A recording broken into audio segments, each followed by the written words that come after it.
Hey there, sports fans. Thanks for tuning in for the final program of our three-day celebration of Babe Ruth's 126th birthday. The Babe was born right here at 216 Emory Street in Baltimore on February 6, 1895. And the birthplace has served as a shrine to the Great Bambino ever since opening to the public in 1974.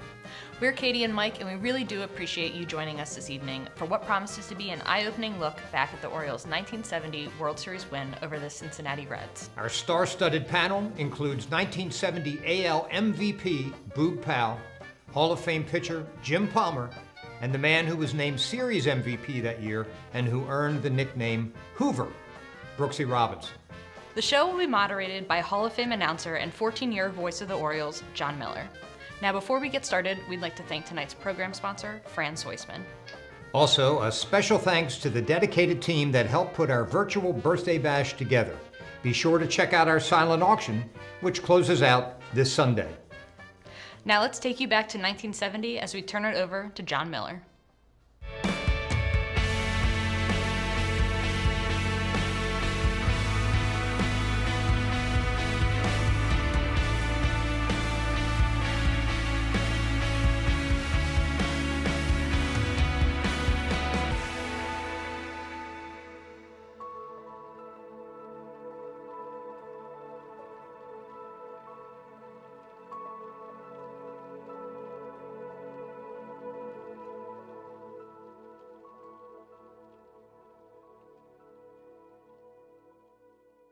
All right, thanks, Mike. I'm John Miller out here in San Francisco, but we're going back to Baltimore in great days of Orioles baseball, a period when the Orioles really had the best team in the game.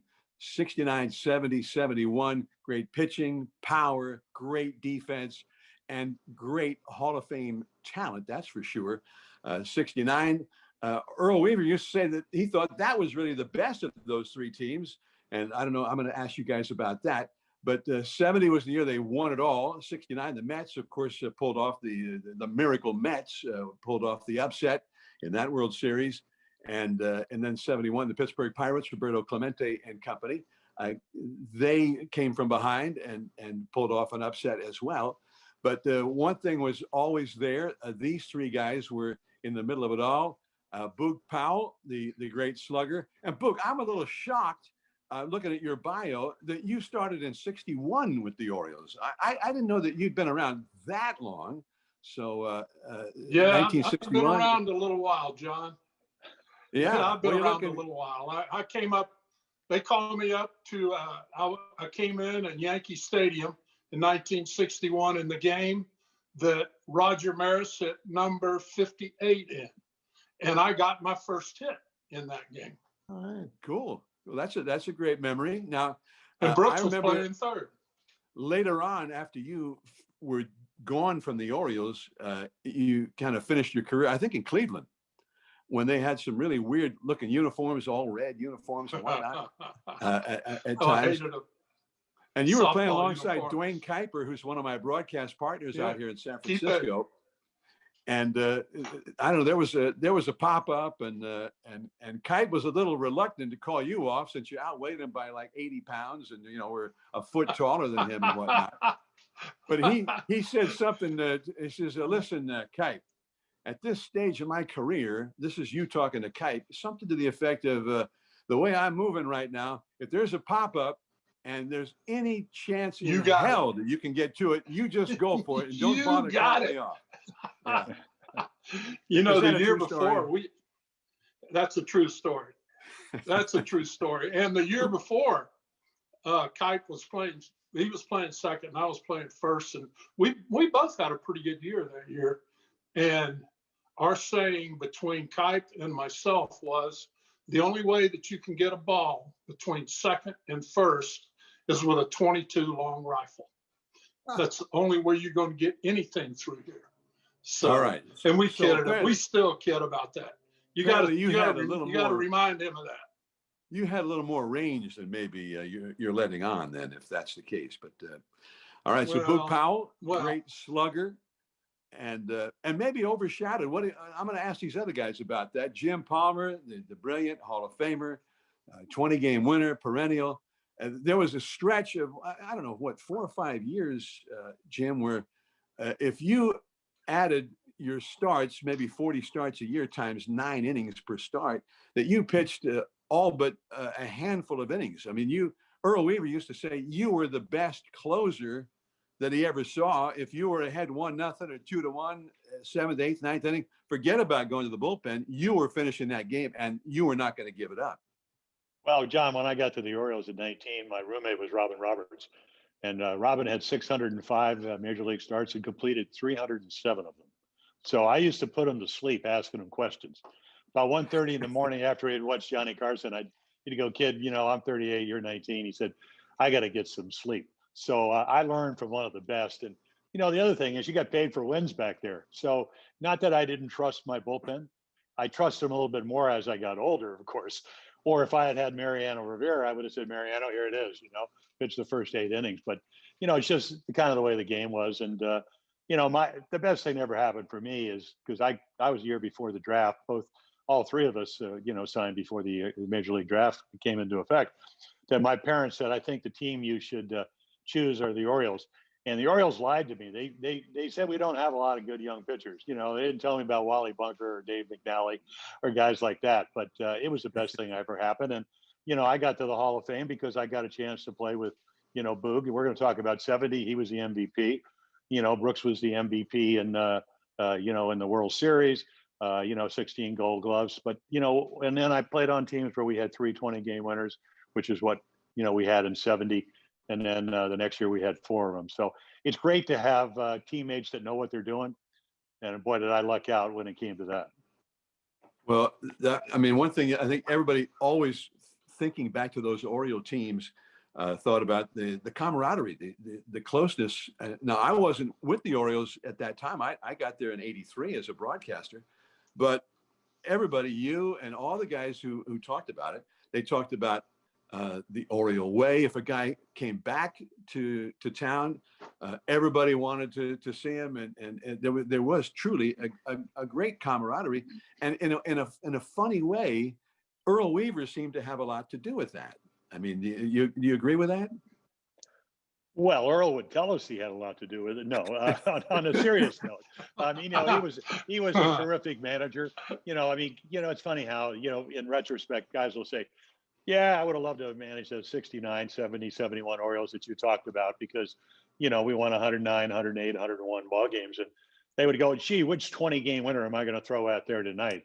But it was more than that. We all know that. I mean, the 70 ball club. I mean, you had Merv Rettenman, maybe didn't play every day. We had Buford, arguably the best leadoff hitter in baseball, 69, 70, and 71. You had the guys like Boog, the MVP. You had Brooks going on his way to the Hall of Fame. You had Frank Robinson, one of the greatest hitters that I ever saw play. So you had a lot of really good players, but you had the Chico Simones and you had the Terry Crowleys and you had the Clay Dalrymples. You had all these guys that it was part of like maybe a puzzle, and they all Weaver was able to fit those pieces in there. And, Earl was a good manager. Yeah, he never shook my hand because I said, he said, "What am I going to do when you lose?" I said, "Well, how about pat me on the rear end?" He goes, No. I'm not going to shake your hand. Good luck next time." So Earl was a smart guy. We always wanted to show him that, we could win whether he was there or not. That's what happened really after he retired in '83. But at the end of the day, it's nice to look across the field and know your manager is better than the guy in the other dugout. Now, and that's a great compliment coming from you, especially, I think, for the Earl of Baltimore.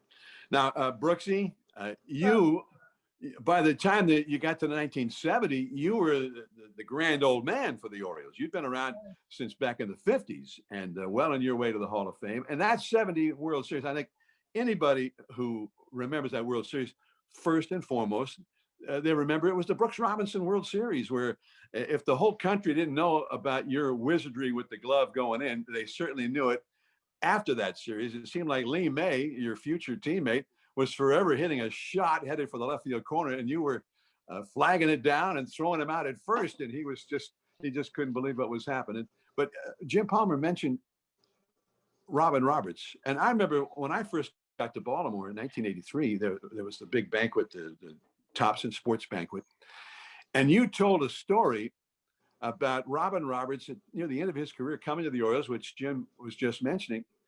And there was this little, I don't know if it was a bunt or just a little chopper to the third base side of the mound. And in fact, I think it was Robin Roberts who told the story, now that I recall. But you came rushing in for the ball, but Roberts cut off the mound and kind of cut you off and barehanded it and threw the guy out at first. And then he recalled you saying something to him right after. You remember that? Yes, I do. I just said, "Hey, big boy, I'll take care of those. You just throw the ball." Yeah. Yeah, and he told everybody that too, you know. And he added something to the effect of, "Hey, big boy, whatever, leave those to me. I'm pretty good at those, you know." Yeah, that's true. That's true. We're talking about Lee May, and he came to Baltimore a couple of years after that to play. And the first thing he said to me, he said, "Robinson, no one would have ever heard of your butt if I hadn't hit those balls down to you." Yeah. So thank goodness Lee May helped make you famous. Yeah, that's right. Well, I actually, John, I had something to do with that because, for some reason, well, I know what the reason was, at least Earl Weaver's reason. Dave McNally and Mike Guerra won 24 games apiece in 1970. But I won 20, and I pitched the first game of the playoffs. I pitched a shutout, struck out, I think 12 or something like that. And then I figured, we're going through the Cincinnati hitters, and first 8 guys are high fastball hitters. So I'm going, geez, I'm going to pitch game 3. And, because I'm a high fastball pitcher. So, Cuellar had the great screwball. McNally could, good curveball, could pitch inside with the best of them. And Weaver says, by the way, you're starting game number 1. And I said, Earl, in the middle of the meeting, I said, wait, they're all high fastball hitters. And he looked at me and he says, not your high fastball. So I had to pitch, the first game, of the World Series. And, Lee comes up the first time. I throw him a fastball. He rifles a single to left field. Next time up, I throw him a hanging curveball. He hits a 2-run home run. And probably one of the greatest plays that Brooks, at least on film, never made, because if you played with him, he made them every day, so I throw him a fastball and now a curveball. I throw him a changeup, and that's the ball that Brooks catches it and throws him out from the third base coaching box. The one hopper to Boog on the turf in Riverfront. And the rest is history, because and he has to give us credit for hanging all those curveballs and throwing those hanging sliders so he could make all those fabulous plays. Well, that might be true, Jim.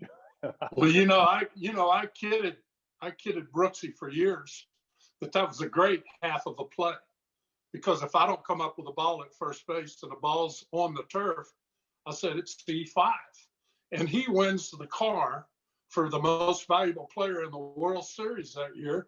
And I told him, I said, I want half of it.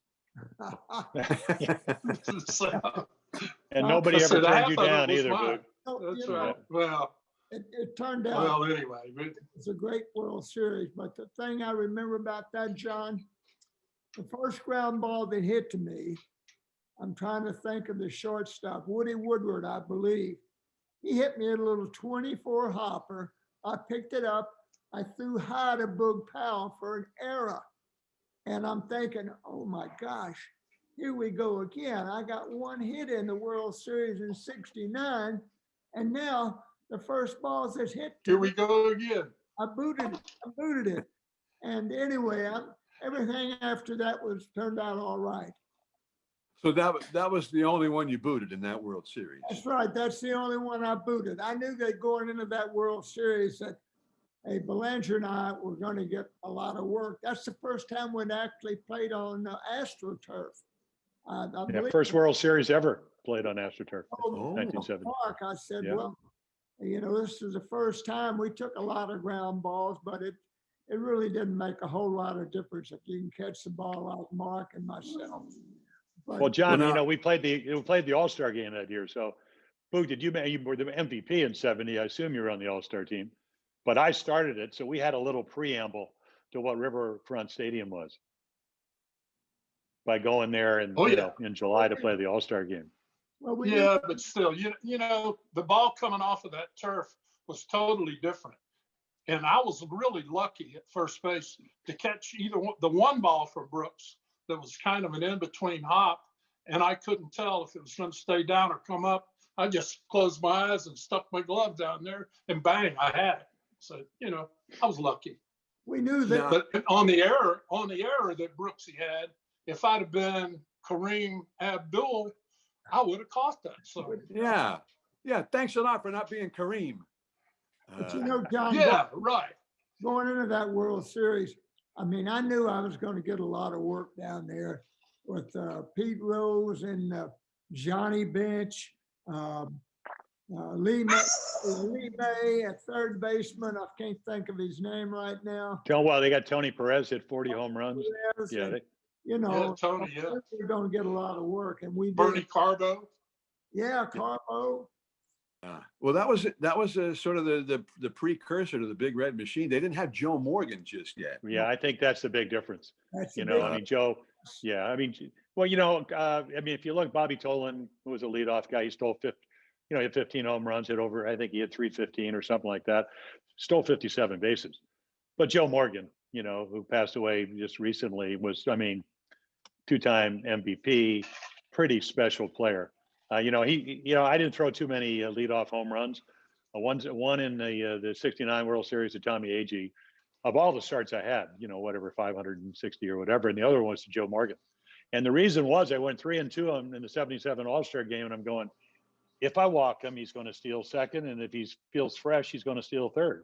And that's what Joe Morgan could do. But they had more home runs in 1970. The Reds did than the Orioles did. They hit 191 home runs. So they out-homered us. I think the big difference was, and you got to understand, that was, we win 4 games out of 5, but there were 3 one-run ball games, 3 one-run ball games in that World Series, and we won 2 of them. Well, and you were talking about it a little bit earlier, Jim, but the Orioles were down 3-0 in that game 1, and Boog, you hit a home run, a 2-run homer to get it back. What do you remember about that? Well, it was a hanging curveball. It was up in the strike zone a little bit. It was away from me. And I just stuck my bat out. Then I hit a home run to left field. And before that time, I was kind of wondering, well, here we are, and it's the Big Red Machine. We're in Cincinnati. I better do something. So I just stuck one down the left field line. It was a home run. All of a sudden, I think it was 3-2. And I came back in the dugout, and I said, I got you going, boys. The rest of it's up to you. Come on, let's go. And that's what happened. Well, now, go ahead, Brooks. Go ahead. We really took advantage of their pitching. There wasn't Seaver out there. Yeah. They were missing 2 or 3 of their pitchers. McLaughlin, I think, was a pretty good pitcher for them. And they had another big right-hander, Afro-American, but I can't think of his name. Wayne Simpson made the All-Star team, and then he won 14 games and hurt his shoulder. And the other guy who pitched in the series but hadn't pitched, I think, maybe once since September, was a guy named Jim Merritt, who was their only 20-game winner. Yeah. So they were not at full strength. And we had 2 games where we scored 9 runs. Yeah.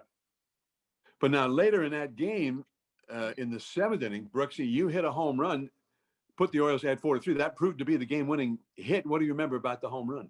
It was a changeup he threw me. He had a great changeup, and I think he did me a favor throwing that changeup because I got out front, and the ball travels well there too. So it was a home run, and I was very, very happy about that.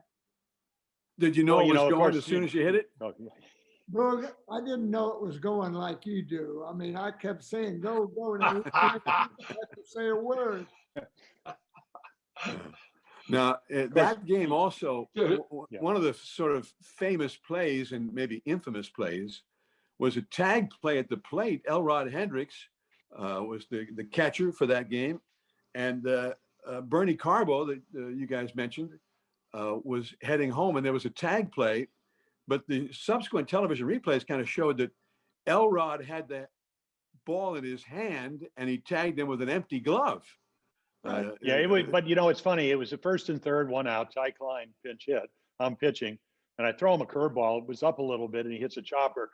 I mean, almost directly maybe an arm's width away from home plate. And if you go back and look at the film, I'm pointing because you can hear on the turf, you can hear Bernie Carbo running down the line. So I'm yelling, pointing, he's coming, he's coming, he's coming. Now, we had two primary catchers, Andy Etchebarren and Elrod Hendricks. Etch was known for blocking the plate. Elrod, maybe not so much. But when he went to tag him, Ken Burkhart, the umpire, was in the way. So Carbo couldn't get to the plate. He never tagged home plate. No. Elrod might have tagged him, but he tagged him with a glove. And you're right, the ball was in the other hand. And the interesting thing is, and I go back to, 3 games of a 1-run ball game, Sean, if you had instant replay, how would they have called it? Yeah. Well, I mean, he was if he never tags the plate, yeah. Yeah, so it's kind of interesting, but it really, just think about it. You're down 3-0. I settled down a little bit. Boog hit the 2-run home run. Elrod tied it 3-3, and then Brooksy hit the game winner. But if he scores, it's a tie ball game, and then of course we might go into extra innings. They have the home field advantage. They played great we'd at have home. figured it out. Oh, okay. Thank you. We would have figured it out. Well, we did. Jimmy. There was in that Come game on, in the yeah, ninth man, inning. we would have figured it out. It sounds like 2 outs in the 9th inning. You got the 1-run lead, and Pete Rose is up, and you walked him, and Earl gave you the hook. And I mean, do you have any idea how many pitches you'd thrown? Now we'd say, well, he's thrown 112 pitches, or he's thrown 126, or that's about the limit. Or I mean, did you argue with? He had a left-hander, Pete Rickard, in the bullpen, and he went to him. Did you argue with him? No, you didn't argue with Earl. I mean, he wasn't like Sparky. Sparky, you just put the ball in Sparky's hand. You couldn't talk to him. But when you're down 3-0, and now ahead, you're 4-3, and Pete Rickard led our ball club with 13 saves. Eddie Watt, who would pitch in Game 4, would actually throw the home run to Lee May. He was second with 12 saves. So I was pretty comfortable. Not that Pete Rose, who had more home runs than anybody in the history of baseball, was an easy out. But I think when you're gonna match up, probably Bobby Tolan was the next hitter, so you're trying to match up lefty versus lefty. I was pretty comfortable, and as it turned out, he gets him out. We win. And then, you think you're going to get a 24-game winner, and we get Tom Phoebus pitching Game 2 for us. All right. How about that? Now, so you were comfortable with it, but I want to about Brooks and Boog. There's your guy, Cakes, on the mound, your big guy who usually finishes when he's ahead, and all of a sudden he's being taken out in the World Series. Were you a little worried as to whether that was the right call or not? I don't know if I was worried or not, but I said, well, it's Earl. Good luck, and But I had confidence in Pete too. Pete had really pitched well all year and everything else. But I've heard Jimmy say, when Earl came out there in the 8th or 9th inning during the year, Jimmy would say to Earl, well, what are you doing here? So, Jimmy said he never said anything to Earl, but he did. He told Earl one day, he says, what are you doing out here? I'm not leaving. He had whatever. Well, that's not an argument. That's just a question, right? Yeah, come on. Exactly. Yeah, all right. Exactly. But Pete Rickard got the man out, probably Bobby Tolan, as you recall. And so the Orioles had a 1-0 lead in the World Series. Now, the games were still being played in the daytime, right? In 1970. So then you had the night off. We played the first night game in 71 against the Pirates. So the Orioles played in the yeah. first World Series night games the next year. So what do you guys do in Cincinnati now? You had the night off, waiting for Game 2. Then what? What do you do that night? Chili without beans. No, That's what they're known for. I had a T-bone steak with a martini. No, I had just like every other night off. Just a normal day. Yeah. How about you, Brooksy? You have any memories of it? Yeah, well, my wife and I, Connie went out to dinner somewhere. I don't know where, but I don't think we went ourselves. We went with someone else, but we had a good time. Well, that is, and Jim mentioned the chili without the beans. In Cincinnati, a local favorite is this, and I guess it's not just the one, but Skyline Chili is the most famous one. Yeah. And it's chili on spaghetti. And you get a big 5 ways. You get spaghetti, then they pour the chili over the top of that, and then about 3 pounds of grated cheese on top of that. Without beans, John. Without beans. You know, when you No grow up in beans. Arizona, you get chili in Arizona, you get beans. And in Cincinnati, no, there was a French restaurant that if you were playing in the World Series, you could get a reservation at it. I do not recall the name, but it was, I think a lot of us went to dinner there after the game. And, you know, again, hey, you know, the greatest thing about the World Series back then is that, you know, my first year in '66, I made more $11,683.04 than I made in my paycheck. So, you know, getting a World Series check, whether it was 66 or 69, or, you know, losing share in 69 and a winning share, as it turns out, in 70, you go out and have a good meal. So that was the winner's share in 70. You guys won that World Well, that was Series? probably, I think, like $35,000, something like that. Oh, well, okay. All right. 66, John, it was like 12 something.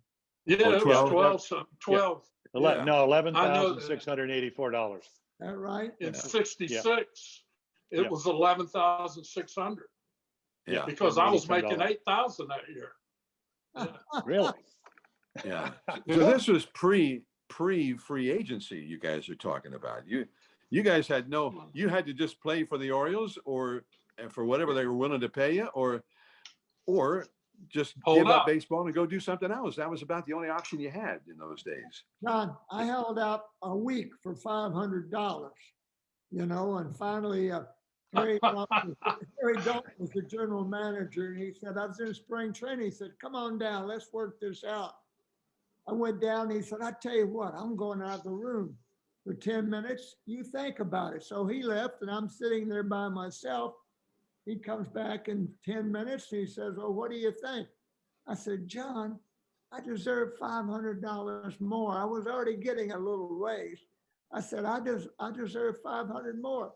Oh my God, I can't do that. And I said, I went home, and he finally said, okay. He said, just remember, next year when we negotiate, just remember how you took advantage of me. Oh, yeah. They had, Oh, yeah. they had all the answers. Well, I mean, in those days, though, they held all the cards, right? The owners. Yeah. Yeah. And I mean, $500. And when you say hold out, maybe for people who weren't around at that time, that means when spring training started, you weren't there. Yes, that's right. So that was the option you had. That's the only strategy a player had to be a holdout. Yep. Well, they'd look across the table and they'd say, you know, I know you went to college, and I know you majored in education. Do you want to teach school, or do you want to play Major League Baseball? And you'd say, I think I want to play for the Orioles. All right. So now, yeah, I went in and I told Harry Dalton one year. I was in spring training. I lived in Miami, and I said, Harry, I said, I'll be out on my boat. I said, my call sign is Angler 1. I'll be on channel 16. So were you he holding never out called me too? though. Were you a holdout? Yeah, I held out over 2 weeks.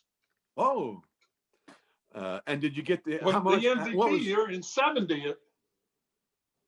So well, after I was that, looking for yeah, I think I was making 30 something that year. And did I lose you? well, we hear you, but well, we hear you, yeah. But yeah, we don't see you. Hold it. I got a phone There call. you go. There you go. Okay, There you go. I'm back now. I'm sorry. Yeah, and they offered me 20,000 for an MVP year, and the year before was a better year. Then 20,000 in 1970 it was pretty good money, but I was holding out for 25. And Harry said, "You're not going to get it." So they sent Frank Lane, the trader, to my house to talk to me about signing. And the trader, yeah. And I signed. I ended up getting the 25. Frank Trader Lane. And he said the same thing. He said the same thing to me. He said to Jimmy, he said, remember this next year. So next year in '71, I didn't have quite as good a year. I think I hit 20 home runs and drove in 90 maybe or something like that. First contract, $7,000 cut. No. Wow. Welcome Wow. to the big Yeah. leagues. A little different era, John. It really different. Yeah, right. All right. So Yeah. you guys won game one, and now it's on to game two. And you won that game too. But that game, again, you guys were behind. Now, Jim, who was pitching again for the Orioles that game? Tom Phoebus. He had won 5 games that year. Is that the year Basically, that it was Palmer, Cuellar, McNally, and then Phoebus and Jim Harden. Harden was 6-5. I think Tom was 5-5 that year. You know, a couple of years earlier, he had led the club with 15 wins. So, you know, capable pitcher, but, you know, just didn't really get to start as much as he normally did. Is that the year And that he gave pitched up a 3 no-hitter? runs early. No, that was 68, I believe. Okay. 66. So Tom, 6, Tom maybe That's Phoebus. one of the 67, great 68. trivia questions.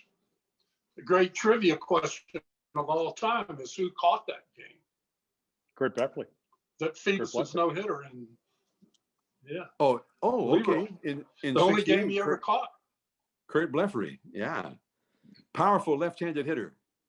Yeah, But usually outfielder, sometimes first base. What, if Right. you needed a day off, Boog, then he played first base? No, no. Just no. an outfielder. Jimmy used to call him Clank.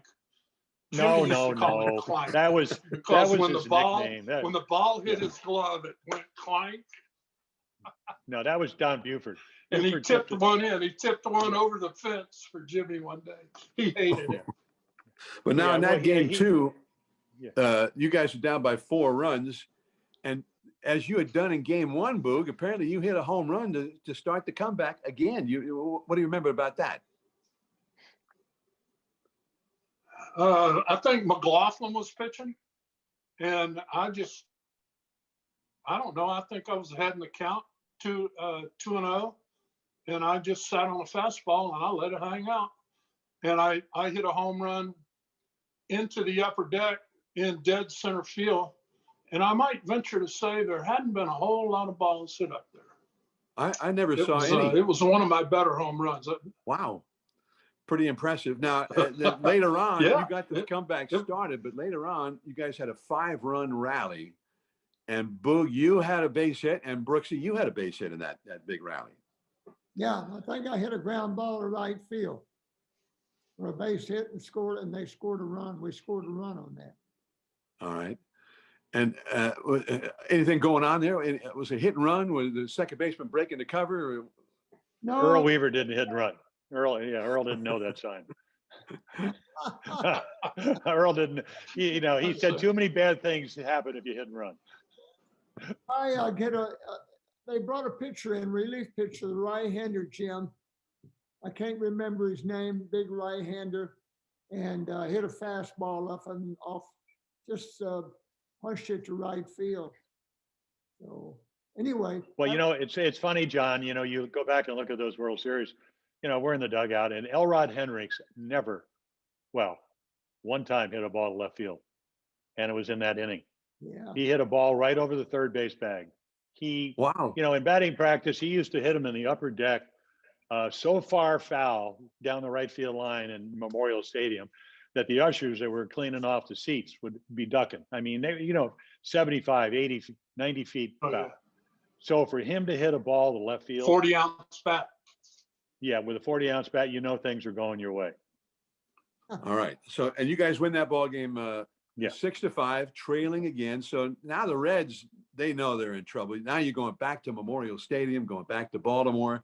And what was the scene in Baltimore? You have any memories about the weather? You had the day off, the so-called travel day. Did you guys have a workout at Memorial Stadium getting ready for game 3? Yeah. Oh, we of had course. to work out. Sure. We didn't want to lose the momentum. I think that's the way we operated in any of the World Series that we were in. Off days were, unless we're traveling, I think we worked out anyway, just loosened up some. So Yeah, now then we get to get Dave McNally with 24 wins starting game 3, 2 games up in the World Series. That's not a bad position to be in. Now, Brooksy, you guys had to be so confident when any of those big guys, but McNally, And I always enjoyed McNally. I only saw him pitch. My first year as a broadcaster was '74 with Oakland, when Oakland beat you guys. And but McNally pitched in that series, and he was the stylish left-hander. And then when I had a chance to meet him when I came to Baltimore, I couldn't believe, because I never had heard him speak. I mean, Dave McNally, I got a little self-conscious. I says, Dave, it's nice to meet you. John, I said, all right, John, nice to meet you. Whoa. What a voice. What a voice. Well, I'll tell you, John, he was that way all the time, especially with Phil. No matter how things were going. I mean, he might be getting knocked around and Earl look over and say something to him, and Dave would just stare right out, wouldn't look at him or anything. I thought Earl really got upset about that. Yeah. You know, I always have a conversation with Earl, John. Oh, go ahead, Boogie. Go ahead, Boogie. Then he hits a grand slam in the game. Oh, yeah. He's the first pitcher ever to hit a grand slam in a World Series game, in fact. Wow. I know. But see, Dave, I think one of Dave's great qualities was that, you know, he had a lot of talent, bonus kid out of Montana. The other one was he was, you know, they used to always say that Cal Jr. was stubborn. And they used to say that about Mac in a good way, because Earl would be telling him how to pitch, because everybody gives me credit for this.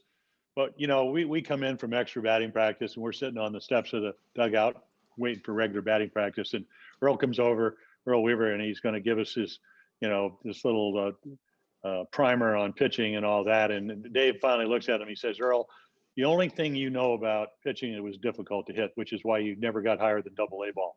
So they give me credit for that. But Dave McNally's actually the one that said that to Earl Weaver. So when you come in, when you're pitching, you got Weaver in the corner, you got Bamberger, who's deaf in his right ear. So it's a perfect marriage. You can't hear anything that Earl's saying. And then you got the starting pitcher. And Earl would always lean across George Bamberger and give us, you know, instructions. And Mac would go, yep, nope. And as Boog said, look straight ahead. Gotcha. So now I would be going, what are you? I mean, I would be trying to engage Earl in a conversation, but Dave knew better. And he was the best. I mean, you know, he won 20 games, 4 straight years for us. And if you talk about big games, that's the amazing thing, John. You know, they had so many good right-handed hitters on the Reds lineup. You know, with Perez with 40 home runs, Bench had his best year ever. I think 148 RBIs with 45 home runs. Pete Rose was a switch hitter, et cetera, that you got two guys that are two of the best left-handed pitchers in baseball. They don't even pitch the games 3 and 4. Games 3 and 5. Cuellar didn't pitch till game 5. It seemed like Earl Weaver wanted to stay away from matching up left-handed pitchers against the Reds in 1970. Interesting. Now, because all year long, it didn't seem to make that much difference, because those guys. And it didn't. Yeah. Whoever was the opposition, they did just pitch great. In that game with McNally, you guys didn't fall behind early and then have to mount a comeback. And Brooksy, first inning, you hit a bases loaded double. Do you remember that? I do remember it. Left center field. Left center. Okay. And I was on second. Did you clean them off? I'm sorry? Did you clean the bases off? Beautiful fadeaway hook slide at home plate. Who did? Me. From where'd you score from first?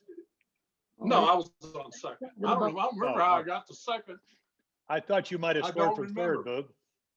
I thought you might have hook slided from third base on a double. No, I was on second, and Johnny Bench, it was going to be a bang bang play at the plate, and I slid and I just stuck my leg between his and put my foot on the plate, and that was it. You know, I was safe. Right. And I've seen John, you know, several times, and there's a lot of pictures of that, and he writes Johnny Bench and puts out on the picture. So when I see the picture, I write Boog Powell safe on the other side. So. All right. So you hit the double, Brooksy. Now, were those the first runs of the game? Your double? I think they were, yes. Yeah, we scored a few runs in that game and got ahead. You're right.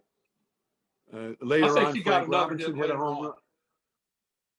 run. Frank Say that Robinson. again, Boog. I said, I think Brooksy got another hit later on. Okay. Now, Brooks. Frank Robinson hit a home run, and Buford hit a home Yep. run in that game as well. Yeah. That's right. 9-3 final is what I You got a have on great that. memory. But also in that game, 3 more spectacular plays. Now you weren't on that artificial turf anymore, Brooks. You were at home, Memorial Stadium, which was Pat Santarone. Was he the groundskeeper back in those days still? Yep. All right. So did you have some say in how he manicured that infield for you? Not any. No, he did a nice job, John. And that was just a once in a 5-game series. I mean, for me, I never experienced anything like that in my whole career. I mean, you can play a whole week and get 1 ball to you. But I knew we were going to get a lot of baseballs hit to us, Belanger and I, and we did. And it's just a matter of being a half a foot somewhere and a half a foot this way. And anyway, I was in the right spot most of the game. Yeah, Most of your career. In that game, the notes I have said you made 3 more outstanding plays in game 3, and you'd already made some great plays in Cincinnati on the artificial turf. And the Memorial Stadium fans, after one of those great plays, gave you a standing ovation. You remember that? I remember that well. I Yeah. liked it. I also got a standing ovation when I struck out one of the last times up. Now, ovation when I strike out, but I did, and it couldn't have been better.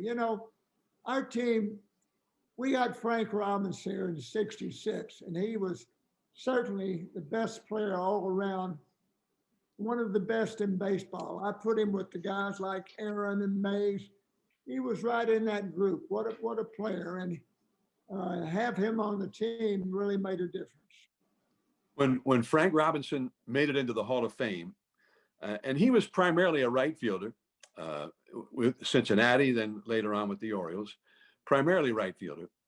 And he said that he was always trying to catch Roberto Clemente, who was the best right fielder in the game with great range, but also an incredible arm. And Frank said, I spent my whole career trying to catch up with Roberto Clemente.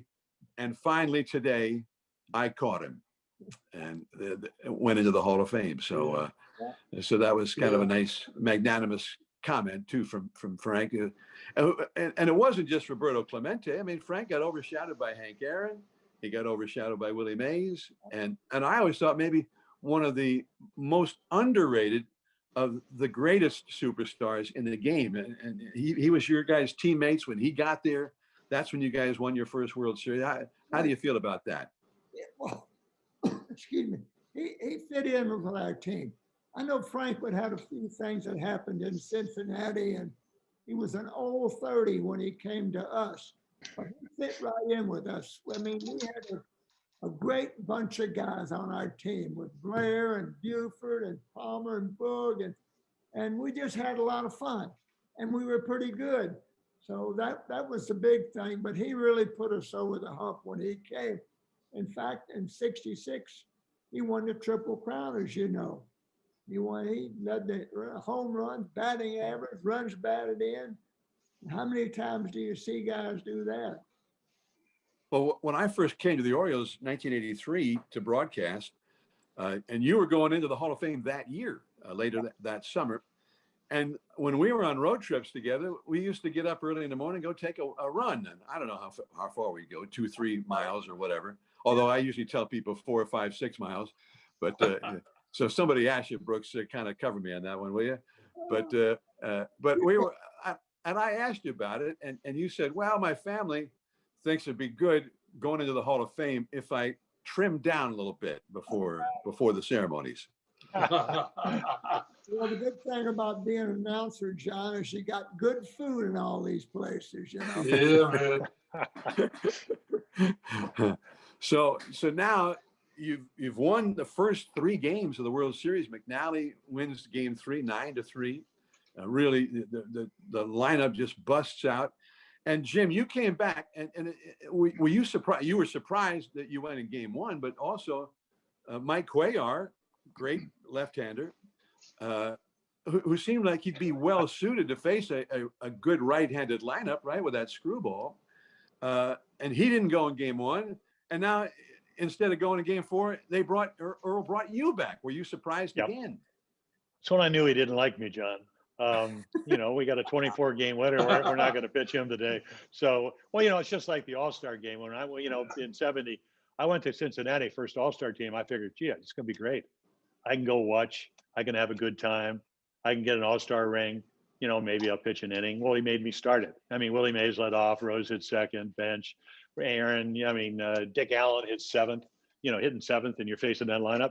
So I kind of was used to Earl said I was going to be the next 30-game winner. I never won 20 until that year. So, Earl had faith in me. I mean, that's the one thing, and as it turned out, I had a lead till late in the game.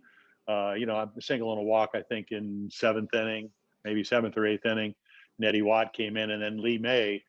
And, I had already known what Lee May could do. So when he hit that 3-run home run to eventually win the game for Cincinnati, wasn't a big surprise. And we would see that when he came to us in Baltimore. Talk about a great teammate, but a guy with great bat speed and the ability one of the most vivid memories that I have too is that after Squatty Body gave that home run up to Lee May, there was pretty good round of boos. I mean, the fans were booing Eddie, and I said, "Come on, Lee, the game's not over yet." And I couldn't understand why they were booing. Well, they never forgot it. The rest of Eddie's career, it was the same way. So that really should have left Jimmy in there. Wow. I could have thrown that home run, and then they could have booed me. The fans are getting. Yeah, you could have thrown it. The fans are kind of getting used to all the winning. Maybe you guys too. Now think of it: the last 11 games of the regular season that year, in 1970, you won all 11. Then you swept the Minnesota Twins in the league championship series. Bill Rigney, was Bill Rigney still there, or was it Billy Martin? Billy Martin, 1970. Okay, that was Billy Martin, yeah, right. And they had some pretty good players on that Minnesota club. You guys swept them 14 in a row. Now you've won the first 3 games of the World Series, the first 2 on the road coming from behind. So you'd won 17 straight games. It'd been a long time since the Orioles had lost to anybody. And when you left that game in the 8th inning, Jim, you were ahead 5-3, couple of men on base, and Earl Weaver went to his bullpen again. And as I remember, Eddie Watt came in, and he'd been a really good pitcher for you guys. Yeah, low ERA, 12 saves. You're matching up. I mean, he had what? Earl wasn't. We joke about Earl not being able to hit, and his favorite pitch was the slider and all that. But Eddie Watt had done a nice job for us. He had seen Lee May. He had the 3 hits in the first game against me. Then he had a double, I think, in game 3 again. Drove in a couple of runs early on and give him a 3-0 lead. So you match up, and then Eddie had some really good years for us. Sinker baller, slider type of guy. He threw him one fastball, and Lee May did what he did over 350 times. Did a home run to left center field. You didn't argue with Earl. You felt like there was sound strategy. No, not at all. Again, you're matching up, and the point is, you got to also understand. We're probably about 340 innings into the season. Then you add another 40 for spring training. So I've probably pitched about 380 innings at this point. So I don't mind. If this is, April, I'm probably Earl get back into the dugout. But I think Earl was doing the right thing. It just didn't turn out the right way. Right. So and then the Orioles lose that game 6-5, and the 17-game winning streak was over. But in a way, when you look back at it now, that Cincinnati team was a great team, and they were a little bit over. Let's face it, if all of their top pitchers that were hurt and missing, if they had all been there, the Orioles pitching would have still overmatched that Reds pitching staff. Although this guy, Wayne Simpson, that you were talking about, in the first half of that season until he got hurt, man, he was almost untouchable. I think he was 14-3 or whatever. I saw a game on TV out here in San Francisco where the Giants, Mays, McCovey, the whole group, they couldn't touch him. He was the guy. He was a chance to be their ace, a real number one starter if he had not gotten hurt. Yeah, and the team that scored the most runs in 1970, I thought it was the Reds. It was the Giants. They'd averaged 5.12 runs a game. And Wayne Simpson they didn't have a chance. You're right. But you know what? They were hurt. We weren't. But I think the one overriding thing, when you get into a World Series, and you have to go back to 69. I think a lot of people, they forget that the Mets, they outplayed us. They got the breaks. But we weren't overconfident, because if you go back to the playoffs, and I think this 70 team had learned a lesson from 69, we're down 3-2 in game 1. And Boog hits a home run off of Jim Perry to tie it up, and we win on a 2-out bunt by Paul Blair. Dave McNally beats Dave Oswald 1-0 in 12 innings the next day. We could have easily, after winning 109 games, lost that playoff. 3 out of 5 is, you hold your breath the whole time. I don't care how good you are when you play a good team like the Twins or whatever. So I think we had learned our lesson. So when Eddie throws the home run, people can boo. But our ball club, we had already been through all this. We started a mission in 1970 in spring training. Earl Weaver was a jockey coming down the stretch at the Pimlico in the Preakness. He was going to whip us until we won the World Championship. And as it turned out, even though you lost game 4, we were on our way. Well, I remember asking Earl that team in 69 lost the last 5 games of the year, and you guys won 109 games. And I said to Earl years later, I said, the league record for wins at that time was like 111 or whatever it was. If you just won a couple more games, you could have, tied the league record or even beaten the league record. And he says, well, I wasn't aware of that at the time. You're just thinking, well, let's get some guys some rest and nurse some injuries and whatnot and be fresh and ready to go in the postseason. But that's not the way he was looking at it, apparently, the next year, 1970, down the stretch. You guys, as you say. The Mets set the tone by beating us in that World Series. Yeah, I think doubt. everybody. No doubt about that. Yeah. And not to take anything away from them. Yeah. They won 100 games that year. People forget they won 100 games. When you think of the Mets, you think of 92 or whenever they started, they lost over 100 every year. But in 1969, they won 100 games. And they were unbeatable down the stretch too, right, Brooks? I mean, they were 8-9 games behind the Cubs at one point. You send a Kuzman and I remember out there every day, you're going to win games. I remember Milt Pappas. Milt Pappas was pitching for the Cubs, and Milt Pappas came into our clubhouse before the first Mets game, and he told us, he said, "Don't take these guys lightly. They're really good." Yeah. And I don't know if we took them lightly or not. I didn't. I know in the first game, Buford had a home run off a Seaver, and I says, "Okay, we're on our way." But we win 1-0, and that was it. I mean, it just, I don't know. We were flat. I mean, we didn't play well, but their pitching had a little bit to do with it too. They had some really good pitching. I made a hero out of Swoboda. Yes, you did. Yes, you did. I was on first. Yeah, it turned out to be a sacrifice fly, but it could have been with my speed, a triple anyway, a 2-run triple. Well, yeah. So, with me on first, though, Now, I'd have probably stopped at third. All right. But now we're talking about 1970, which had a happier ending for the Orioles. Down ahead 3-1 going to game 5. You didn't do it in game 4.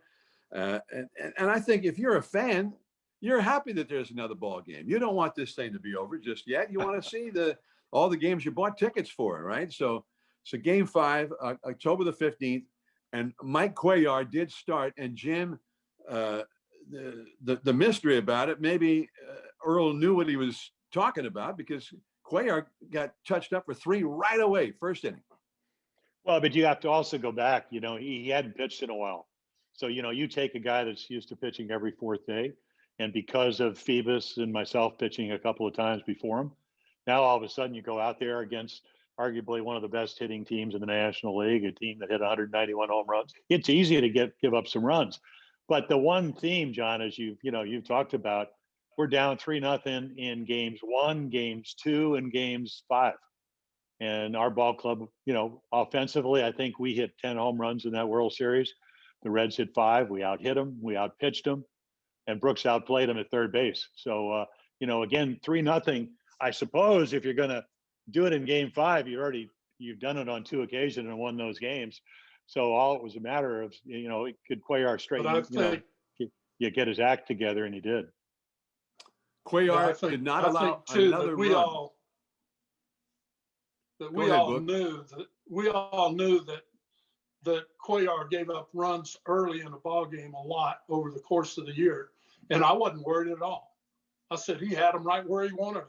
I knew they weren't going to get any more runs, so all we had to do is get 4 and we win. I knew that. Well, and you guys got a lot 9. More than 4. Yeah. You got 9, and Cuellar allowed only 2 hits the rest of that game and finished that game after he was amazing. 3. They have Jim Merritt pitching. Is that right?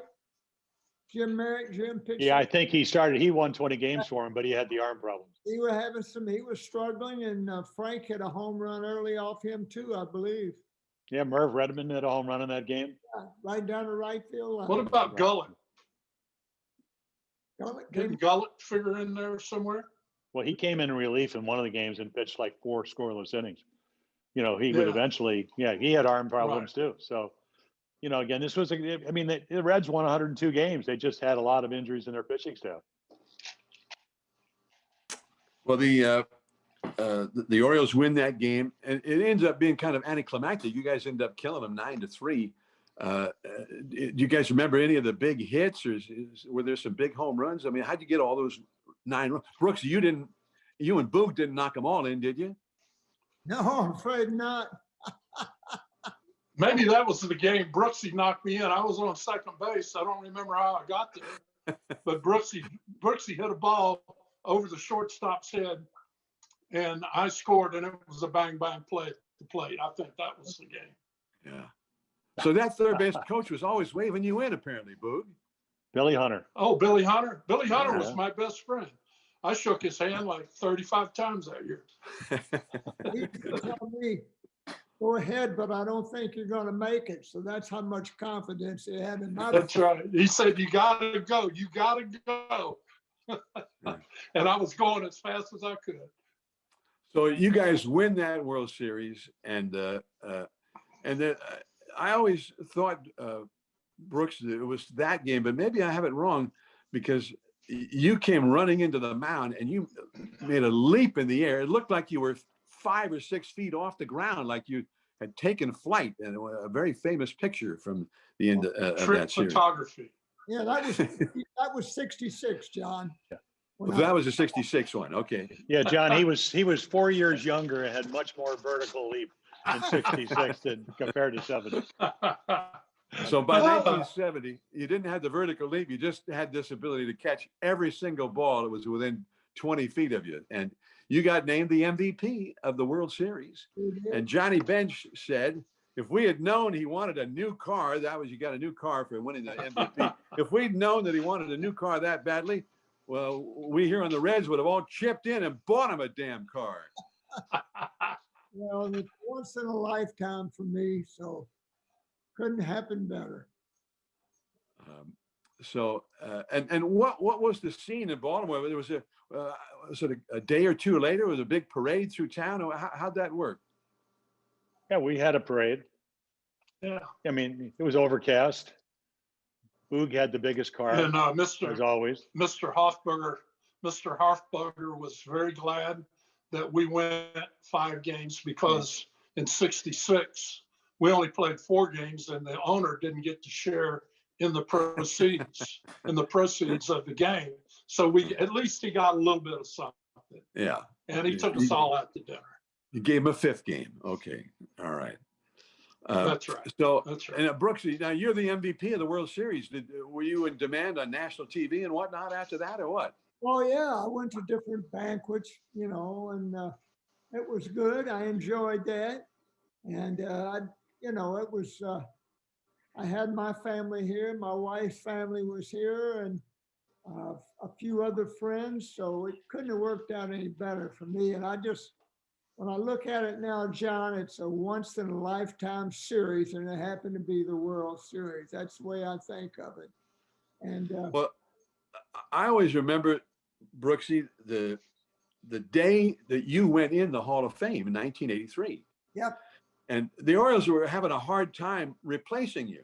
You remember they traded Doug DeCinces, who was supposed to be the heir apparent, and they kept trying to trade for Buddy Bell, who might have ended up being the best third baseman in the league at that time by the early 80s. And but the Rangers, he played for Texas at the time, and the Rangers GM was from Baltimore. And he had it in his mind, apparently, that if Hank Peters thought this was a good deal, that probably he was getting screwed. And so he would just never trade Buddy Bell to the Orioles. And finally ended up trading him to somebody else down the road. But the day, and you probably have no memory of this whatsoever, you're in Cooperstown going into the Hall of Fame, 1983. And Buddy Bell was playing third base at Memorial Stadium. The Texas Rangers were in town that day. I know that. Yeah. And Buddy Bell made like 3 or 4 errors in that game over at third base. It was as if you'd somehow he just couldn't live up to it at Memorial Stadium the day that Brooks Robinson, he's in your spot in your house over there at third base. I think he might have made 2 or 3 of them in one inning. It was really an incredible thing, as if somehow on that date, the guy who was sort of the heir apparent to you as a great defensive third baseman he just couldn't catch a cold over there at third base. Well, that's okay. Buddy was a terrific player, though. He went on to manage, I think, and the general manager, but that was my. He was a really good guy. I played with him 2 years in Cleveland. I got to like him very much. Real Great baseball guy. man. Great guy. And we had one of his sons played for the Giants for a while and scored the winning run in the World Series, Right. or to get them to the World Series in 2002. David Bell, that's right. And Right. but Buddy Bell would have fit right in with the Orioles. He was an Orioles kind of a guy. No doubt. Just great all around human being too. So that was it. So you guys win the World Series. Was there a team party or something that night after the game? Yeah, we used to have celebrations. John, when you go to the World Series and you win so often, no, I'm just kidding. They all kind of blend into each other. But we used to have, like some teams give rings for losing the World Series. Orioles didn't do that, so we had to win. So we got a World Series ring, eventually the next year. But the one thing, I think the overriding theme, and you talked about whether it's Buddy Bell, when you get to play with quality players, and and you get to somehow sign with a team, and then you get to play in World Series with guys like Brooks and Boog. I think when it's happening, you kind of take it for granted. But when you look back at what Brooks and Boog and Frank and Blair playing center field, and Buford as a leadoff guy, and Eddie Murray and Cal Jr. and all that, you're in awe of what they were able to do, and you get to see it every day. And I think that's the great thing. When you go to spring training, everybody wants to go to the World Series. And Earl used to always say, if we play as one and we use our, minor leagues and our 30 men, so to speak, we got a chance to get to the playoffs. And at least in my 19, almost 20 years, pretty much every year we did have a chance to do that. So to get to the World Series and to get to see, Brooks win an MVP in the World Series, Boog was the MP of the entire American League that year. I think you were second the year before. Pretty special time. Yeah. Those teams were so good. It wasn't. It wasn't. Go ahead, Boog. It wasn't an accident. It wasn't an accident. I mean, we put our time in. I mean, we knew all our cutoff plays, the relays, and everything else. We didn't even have to worry about it when the game started. I mean, I knew where my cutoff man was, and I knew where to be when I was the cutoff man. And those are little things like that that over the course of the season will win games for you. And that's what we did. And we had fun after the game too. Yeah, Now, you were captain of fun after the game. now Brooks, Well, yeah. you were on some outstanding Oriole teams, and you were with the Orioles as they started to grow and become one of the great teams in the game. You won it in 70, you won it in 66, you won it again in 70. In that stretch where you were in the World Series 3 straight years, 69, 70, 71, what was the best of those teams in your memory, in your estimation? Well, I feel like the 69 team was the best team we had. And we didn't win that year, but you know, you get in a World Series, John, anything can happen. The other team's always pretty good. And we were the underdogs in two World Series, which we won. We were the favorites in 2, which we lost. But it's just part of the game. That's all. That's the way I look at it anyway. Well, you know, that Mets team you're talking about, and they had really a great season, but in 73, 3 years later, they weren't that good. They won 82 games, 82 and 79. They had a rain out that they didn't make up, but their division was weak, and they won the division, and they still had those great pitchers. So every day you're facing in the postseason, you're facing Tom Seaver and John Matlack and Jerry Kuzman and whatnot. And so they beat the Reds, and the Reds were pretty good. They had Joe Morgan by 1973, and they beat the Reds. And then they played Oakland, and here Oakland had won the World Series the year before, and they had everything the Mets had, but they had a lot more besides. And one of the great teams in the game, and the Mets were ahead 3-2 going into Game 6 back in Oakland. They just had to win one of those last 2 games. And then the A's rose up, and Reggie Jackson hit a couple key home runs and whatnot. And they ended up winning that World Series. But it just kind of showed that what you're talking about, they had big game type pitchers. The rest of their team wasn't all that great all season long. They were just mediocre. And yet they walked away from it thinking, man, we should have won that World Series. It was there for us to win. Sure. Nolan Ryan was on that team too in 69. Yeah, he came out of the bullpen. Came out of the bull. Yeah. And I never Struck me out 3-2 curveball. He didn't.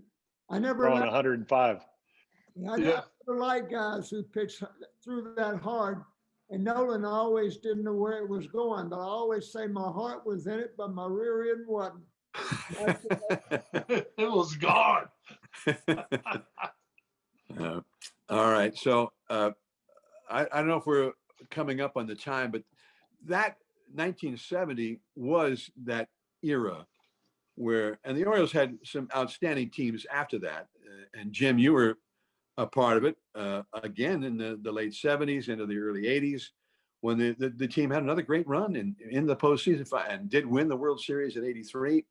But that era from the mid 60s, once Frank Robinson got there to join with Brooksy and Boog and you and Cuellar and McNally and all those guys, that was truly an extraordinary team. And I remember meeting Mel Allen, the legendary broadcaster of the Yankees. And Mel Allen was in Baltimore in 83, and he says, you know, the Yankees had that dynasty that lasted all those years. But right now, the dynasty is the Orioles, going back to 66. And the Orioles were just a contender every year, year after year after year. And if you're going to get to the postseason in the American League in those days, you had to make your way through Baltimore. So it must be kind of a proud memory, though, to think about how great those teams were when you look back at it. Well, yeah, it was. Yeah, go ahead, Brooksy. No, I was going to say they were a great team, but to be remembered, John, you have to win, and we didn't win 2 of those World Series.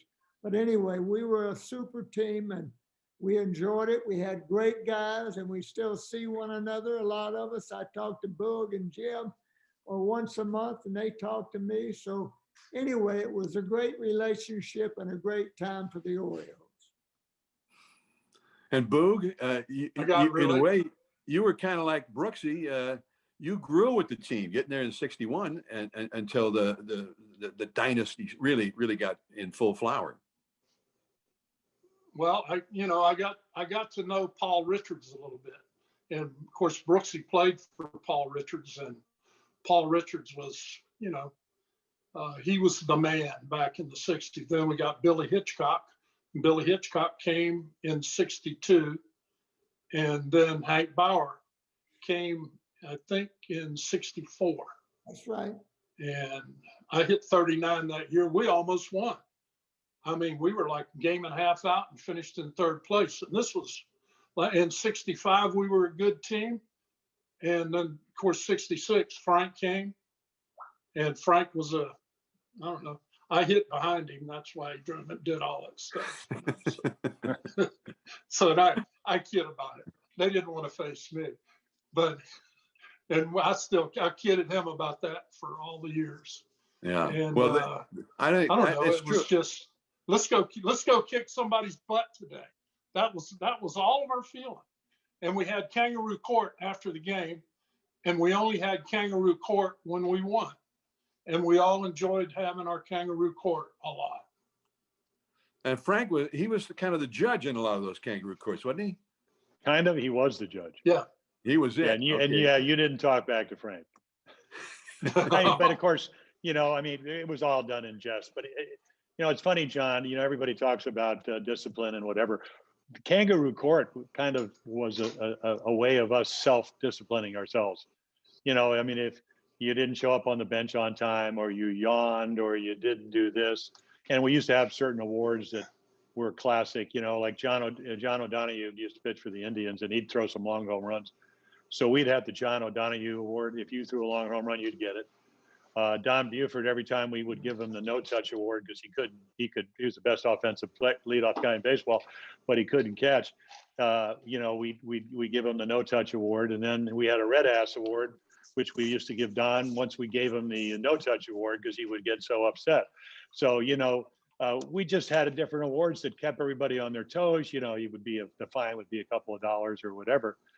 But I think the most important thing was that we only did it after we won. Yeah. And that was the great impetus to win. And, you're right. Yeah.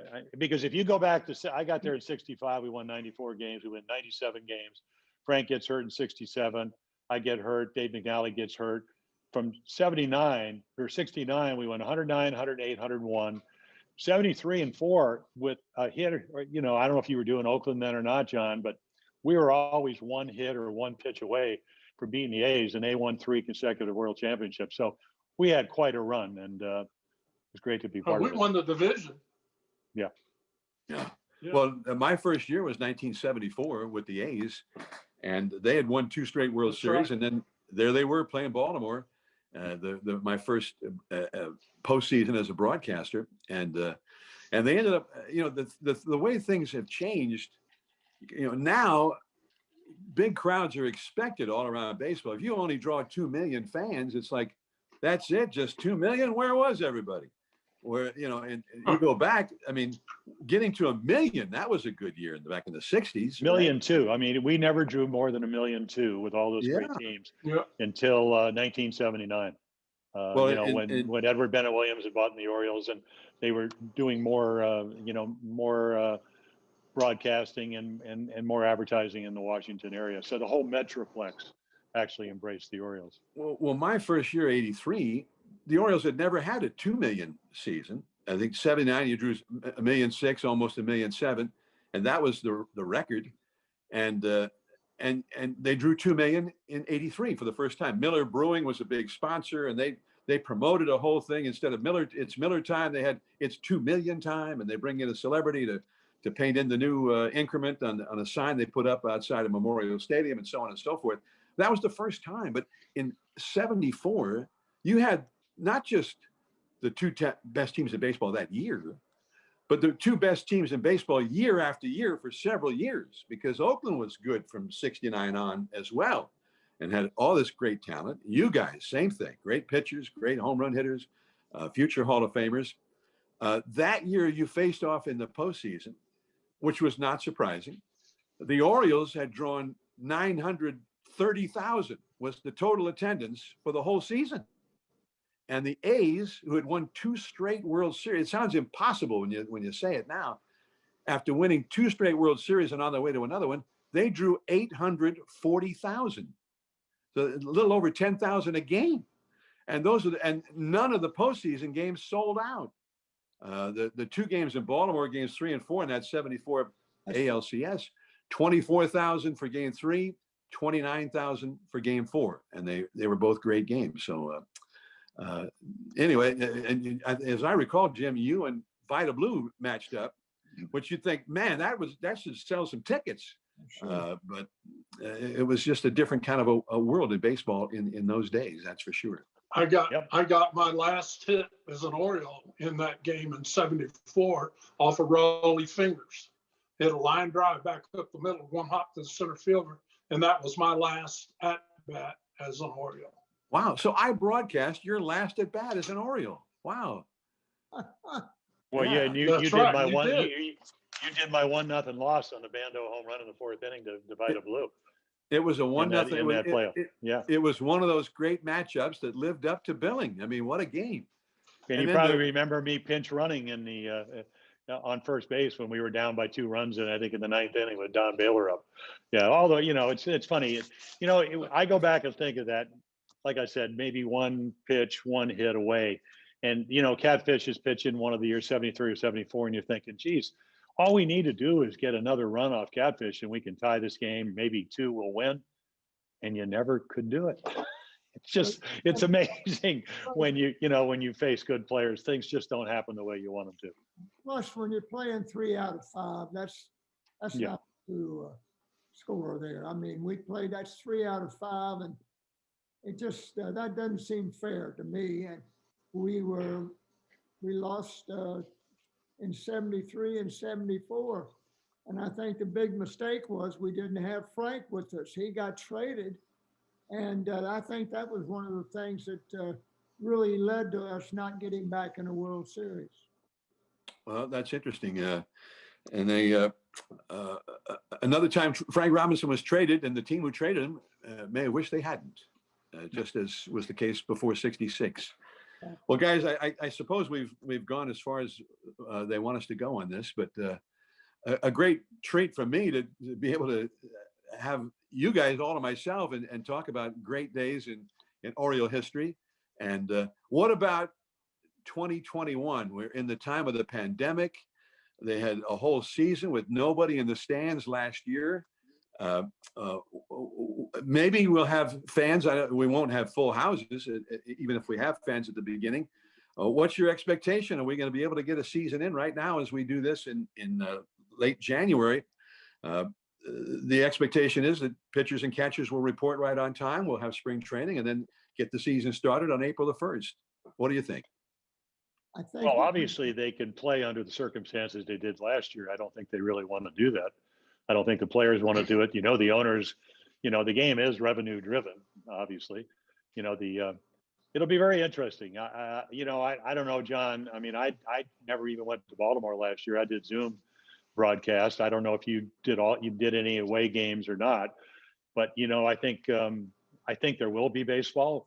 I don't know if the fans will get a chance to actually see them in person, but I think if you're a player, you've probably been working out all winter under difficult circumstances to get ready to go to spring training. Probably the 2nd week in February, and if you're young, you're hoping you're going to make a ball club like we all did at one point in our career, and if you're a veteran. Some of the guys last year had miserable years playing a 60-game schedule. A lot of the guys, some of the best players in both of the leagues, just didn't do what they expected to do. So it'll be very interesting to see how it all plays out. But, the Dodgers are the defending world champs. And, now it looks like in the National League where you broadcast, San Diego's the team to beat. And of course, that's on paper. And as Jimmy Williams once told me when I was managing the Red Sox, I said, Jimmy, looks like you have a great team on paper. He said, Jim, you know what you do with paper? You'll flush it. So, so there we go. Yeah. Brooksy, what were you going to say? I was going to say, I've got my doubts whether we'll open on time or not. I just think with Yeah. It's going to be a while before we get things straightened out. Now, we got a lot of young guys on this team, and got some good players though. But boy, with the way that the Yankees are building up, and Toronto, we could be in for a long year. Fans, Boog, what do you think? Well, as a player, I'm not sure if I would have, it was great to have the fans there. But as a player going out there every day, and, I can honestly say that when I stepped into the batter's box, I don't remember hearing a sound. And, now the way the ballparks are, there is no sound. So, and, I've been doing the barbecue at Camden Yards for 28 years now. And I'm not sure at this point right now whether we're going to be there. We weren't there last year. We got halfway through spring training and we didn't do it. So I don't know about this year. We'll just have to wait and see. But, as far as the team goes, they got some guys that can take you deep.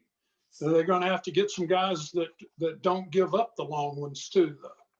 They need a little pitching, I think, but they can score some runs.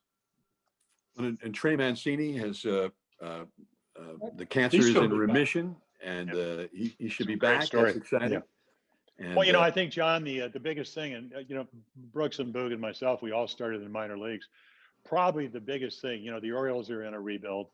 They, whether it's Adley Rushman or Kerstad they got out of Arkansas or whatever, you got to get those guys at bats. If you're a pitcher, they have some really good young arms, whether it's Grayson Rodriguez or D.L. Hall or Michael Baumann, they need to get their innings. So to get to the big leagues, you got to show that you can play in the minors before you get up there. So I think that's the biggest concern to me is what's the minor leagues going to look like too? Because if you're a young player and your dream about, just like the three of us, if you want to play in the big leagues, are you going to get an opportunity to show that you belong there? Well, we got 4 minor league teams. Each club has got 4 minor league teams, so there's going to be a few people. Well, hopefully there'll be a lot of baseball. That's what any baseball fan will be hoping for. And thanks for all the memories. Thanks for the time talking about some great days in Orioles history. To Brooks Robinson, Boog Powell, Jim Palmer, and 3 of the all-time great Orioles and some of the best to ever not just play in the black and orange, but to ever play the game. So I'm John Miller for the Babe Ruth Birthplace and Museum. Many thanks. Hope to see you at the ballpark soon. Okay, John, we miss you. I miss you guys. We got great memories of you too, John.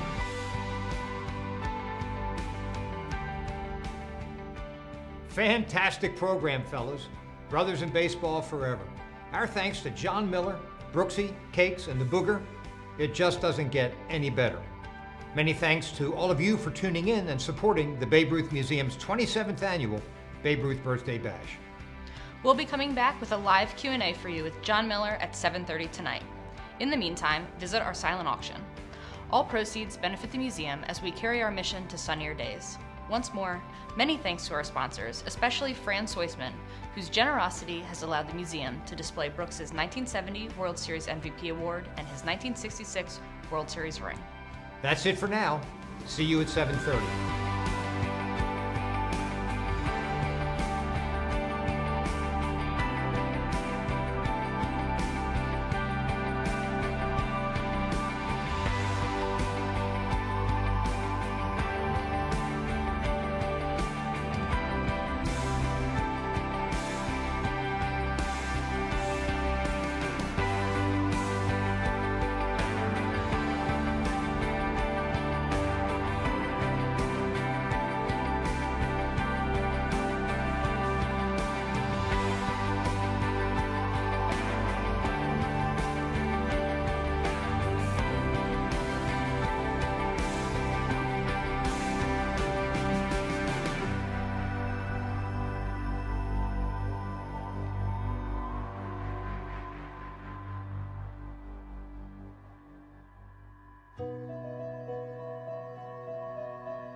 Bye.